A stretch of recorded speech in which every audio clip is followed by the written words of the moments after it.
He was supposed to drive past her. Everyone would have. Rain blurring the highway, deadlines screaming from the dashboard clock, a tired single dad with nothing left to give, and yet one small choice that night didn't just save a girl from the storm, it rewrote two broken lives in ways neither of them could imagine. Stay with me till the end, because the final moment of this story circles right back to this decision, and it will stay with you long after the video ends. Right finger if stories of real kindness move your heart, please like this video and subscribe to True Kindness Tales. Right now, your support helps us share more stories that matter.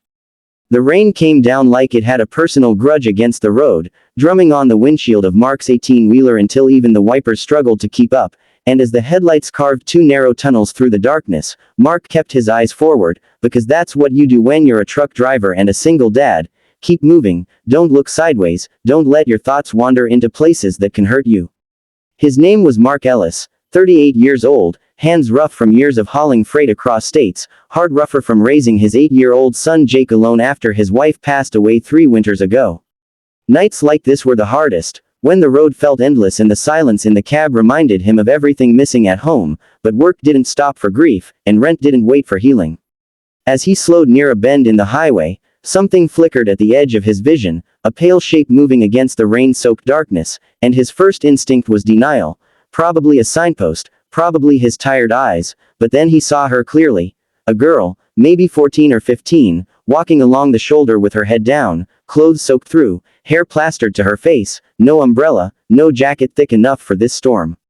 Mark's foot hovered over the brake, his mind instantly filling with reasons not to stop. It was late, it was dangerous, people warned truckers about stopping for strangers, and most of all, he had a son waiting at home who needed him safe.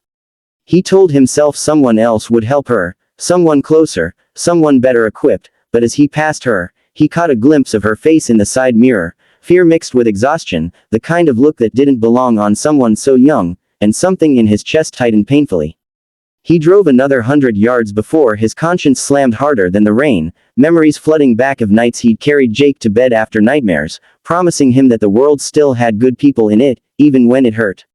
Mark eased the truck to the side, hazards blinking like a nervous heartbeat, and for a moment he just sat there, breathing, arguing with himself, before opening the door and stepping into the cold rain.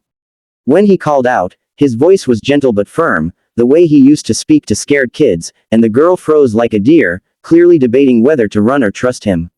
Up close, he saw how small she was, how her hands shook, how her sneakers were torn and muddy, and he offered his jacket without stepping closer, telling her his name, telling her he was a dad, telling her she could say no. Her name, she whispered, was Lily, and her voice sounded like it hadn't been used in a while. She said she'd missed the last bus, that she'd been trying to get to her aunt's place across town, that her phone was dead and the rain just kept coming. Mark listened, nodding, not interrupting, because sometimes kindness starts with simply believing someone, and when he finally asked if she wanted a ride somewhere safe, her eyes filled with tears before she even answered, and in that moment Mark realized this wasn't just about getting out of the rain, it was about choosing not to look away. Inside the cab, the heater blasted warmth that made Lily flinch at first, like she wasn't used to comfort arriving without a cost, and Mark handed her a towel he kept for emergencies, turning his eyes back to the road to give her space, explaining where the seatbelt was, keeping his voice calm and ordinary as if this were the most natural thing in the world. As miles rolled by, Lily slowly began to talk, words spilling out between long silences, about a home that hadn't felt like home in a long time, about arguments that turned into nights spent leaving just to breathe, about how she'd promised herself she wouldn't cry in front of strangers but couldn't help it anymore. Mark didn't try to fix her story or offer advice he wasn't qualified to give, he just listened, the way he'd wished someone had listened to him after his wife died, the way he listened to Jake when school felt too heavy. He told Lily about being a dad, about learning to pack lunches and braid hair from online videos, about how the road had become both his escape and his burden, and for the first time that night, Lily smiled, a small, surprised smile that seemed to say she hadn't expected a truck driver to understand her at all.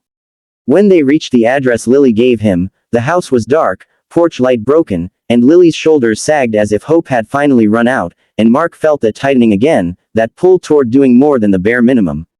He knocked anyway, waited, knocked again, and when no one answered, he didn't sigh or complain, he simply asked Lily what she wanted to do next, reminding her she still had choices. They ended up at a small all-night diner near the highway, the kind of place that smelled like coffee and frying oil, and over-warm soup and grilled cheese. Lily's hands finally stopped shaking. Mark called the non-emergency line, explained the situation carefully, staying with Lily until a social worker arrived, making sure she knew this wasn't a punishment, just a step toward safety. As the hours passed, Mark thought about Jake at home, probably asleep with his favorite blanket, and wondered what lesson he'd want his son to learn from a night like this. When the social worker thanked him and told him he'd done the right thing, Mark felt something shift inside him, not pride, but a quiet relief, like a weight he hadn't known he was carrying had been set down. Before Lily left, she looked back at him, eyes steady now, and said, "You didn't have to stop."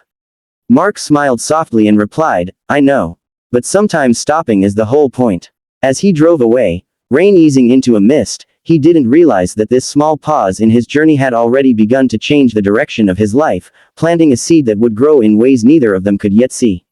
Weeks passed, then months, and life returned to its familiar rhythm of school runs, long hauls, and late-night dinners for Mark and Jake, but something inside Mark had softened, as if the road felt less lonely knowing that kindness could still surprise him. One afternoon, a letter arrived at his small apartment, addressed in careful handwriting, and when Mark opened it, he found a note from Lily, explaining that she was safe now, living with relatives, getting counseling, going back to school, and that she thought about that rainy night whenever she felt afraid, because it reminded her that not everyone keeps driving when you're hurting.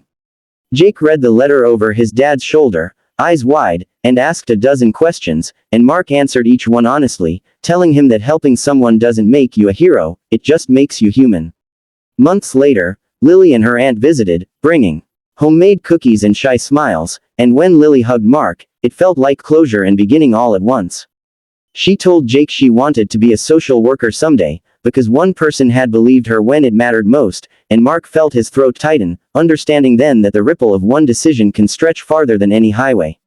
On another rainy evening, much like the first, Mark drove the same route, headlights cutting through the dark, and as he passed the spot where he'd first seen Lily, he slowed without thinking, not because someone was there, but because he remembered who he had chosen to be. The road hadn't changed, the rain still fell, life was still hard, but Mark knew now that kindness doesn't erase pain, it gives it company, and sometimes that's enough to save a life. And somewhere out there, Lily was walking toward her future with steadier steps, carrying proof that even in storms, someone might stop. Right finger, if this story touched your heart, please like, share, and subscribe to True Kindness Tales, because every act of kindness deserves to be told, and every story you support helps spread hope a little farther down the road.